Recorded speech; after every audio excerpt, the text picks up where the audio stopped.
Isang tawag na nga lang sana at makakabalik na itong si Greg Slaughter sa PBA. Pero ano ang nangyari? At bigla na lang siyang hindi nagparamdam.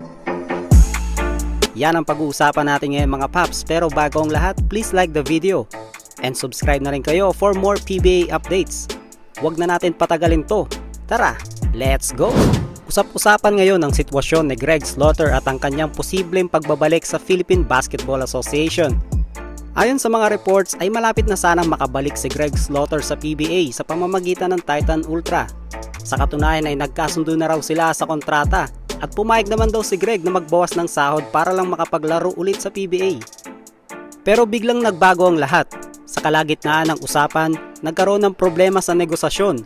May mga balita na hindi nagkasundo sa sahod na umaabot daw na humigit kumulang 350,000 kada buwan ang hinihingi ni Greg. At ang nakakagulat dito mga paps, sa pinakahuling update, sinabi mismo ng team na hindi na nila makontak si Greg Slaughter.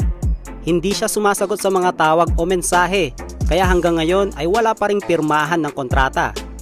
Ibig sabihin, kahit gusto niyang bumalik, hindi pa rin ito mangyayari hanggat walang opisyal na kasunduan at approval mula sa liga, ayon kay Willie Marshall. Sinabi rin ng management ng Titan Ultra na hanggang 420,000 lamang ang kaya nilang ibigay kay Greg dahil kailangan pa nila itong tignan kung nasa kondisyon pa ba siya para maglaro sa PBA. Sumama din ang loob nila kay Greg dahil pinakawalan ng Titan si Calvin Abueva dahil inaasahan nilang magpupush through ang kanilang negosasyon.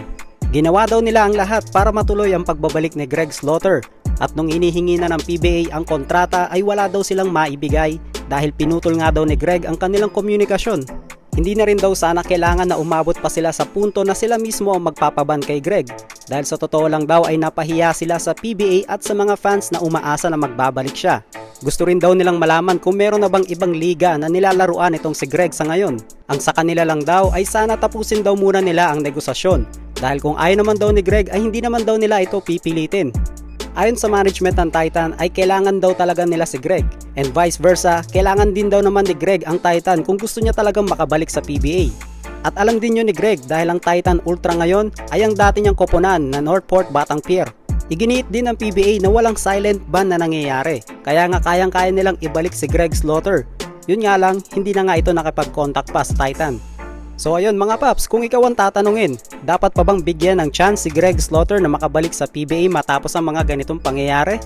Comment mo sa baba at huwag kalimutan mag-like and subscribe para sa mas marami pang PBA updates. This is Jalpops TV. See you again para sa ating next video. God bless!